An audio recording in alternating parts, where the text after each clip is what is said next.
1,500-2,000 mobile tower उखाड़ने से किसानों को क्या फायदा होगा?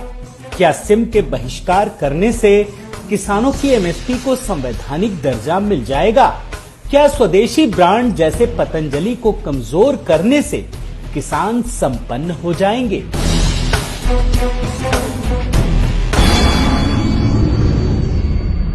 कड़कड़ाती ठंड में जब मैं अपने परिवार के साथ किसानों का साथ देने दिल्ली से सटे सभी बॉर्डर इलाके पर गया, तब भी इन सवालों को अनदेखा करता रहा। लेकिन अब मुझसे न हो पाएगा। जानते हैं क्यों? पहले इन तीनों तस्वीरों को देख लीजिए।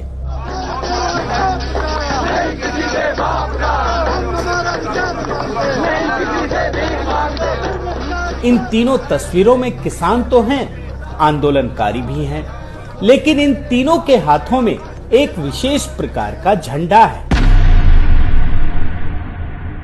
अब इस झंडे में ही किसान आंदोलन का एजेंडा छिपा है। इस एजेंडे का पर्दाफाश करना हो तो आपको वर्तमान के साथ अतीत में भी जाना पड़ेगा, इतिहास खंगालने पड़ेंगे, और जैसे ही कड़ियां जुड़ने लगेंगी तो आप एक खतरनाक लॉजिकल कंक्लूजन तक पहुंच जाएंगे। दिल्ली में बैठे इस किसान आंदोलन के मुख्य किरदार अब लाल झंडे वाले ये लेफ्टिस्ट खुलकर सामने आ गए हैं। आप इस लाल झंडे का इतिहास देखिए। 1959 में जब चीन ने भारतीय जमीन नेफा और लद्दाख पर घुसपैठ की, तब भी वामपंथी दलों ने चीन की कोई निंदा नहीं की और इसे मामूली सीमा विवाद बताया था। यही नहीं, तिब्बत पर जब चीन ने कब्जा किया, नरसंहार किया, तो सीपीआई ने उसकी भी प्रशंसा की।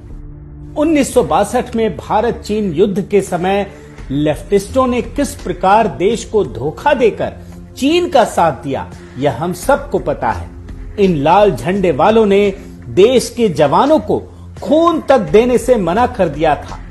पश्चिम बंगाल के सबसे ज्यादा समय तक मुख्यमंत्री रहे लेफ्ट नेता ज्योति बसु ने तब चीन का समर्थन करते हुए कहा था, चीन कभी हमलावर हो ही नहीं सकता।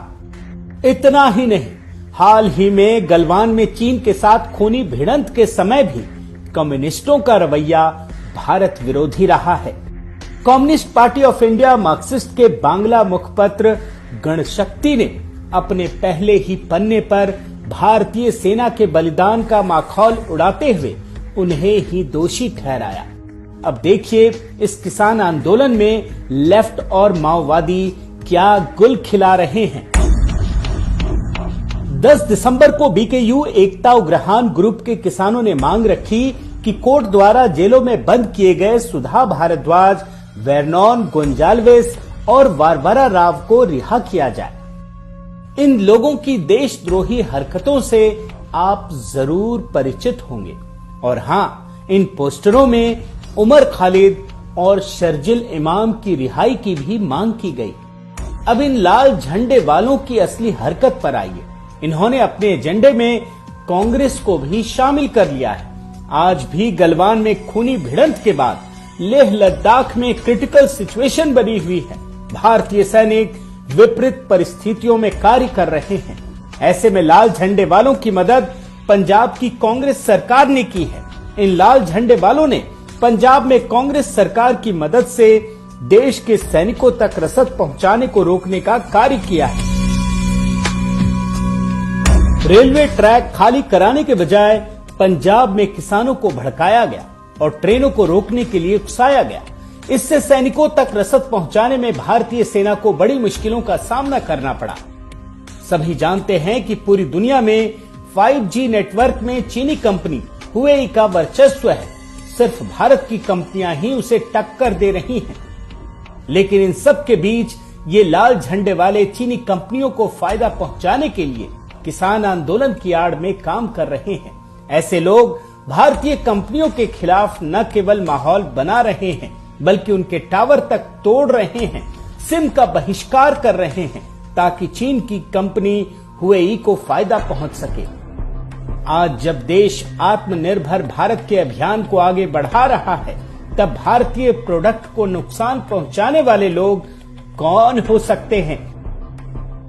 ये किसी से छिपा नहीं है कि मोबाइल टावरों को नुकसान पहुंचाकर किसे फायदा दिया जा रहा है। भारतीय कंपनी के टावरों की तोड़फोड़ में लाल झंडे के हमदर्द कांग्रेसी नेता भी शामिल हो चुके हैं। इतना ही नहीं, आंदोलन में शामिल क्रांतिकारी किसान यूनियन के संस्थापक, स्टेट प्रेसिडेंट और माओवादी नेता डॉक्टर दर्शन पाल किसानों को रिलायंस के खिलाफ भड़का रहे हैं, जबकि किसान आंदोलन का इन बातों से कोई लेना देना नहीं है। आपने ये भी देखा होगा कि कृषि कानूनों की आड़ में भारतीय कंपनियों, स्वदेशी उत्पादों का भी विरोध किया जा रहा है। भारतीय योग और आयुर्वेद को आगे बढ़ाने में बाबा रामदेव का कितना योगदान है, ये सभी को पता है। बाजार में उनके प्रोडक्ट के आते ही विदेशी कंपनियों में खलबली मच गई थी। ऐसे में स्वदेशी उत्पादों के बहिष्कार से किस देश की कंपनी को फायदा मिल सकता है, ये जरूर सोचिएगा।